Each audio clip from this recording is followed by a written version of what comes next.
Munger and Buffett just famously missed the greatest sector rotation in history, which was rotating into tech. And they had an outdated view, a terribly outdated view on one access point, and that was competitive differentiation. In their minds, and I think this is a result of where, how old they were, they thought of tech as cheap Japanese made radios or, eventually Chinese made products.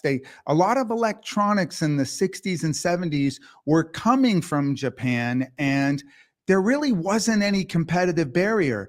These companies were just putting together a bunch of components that they'd make and then selling these products. They never updated their view.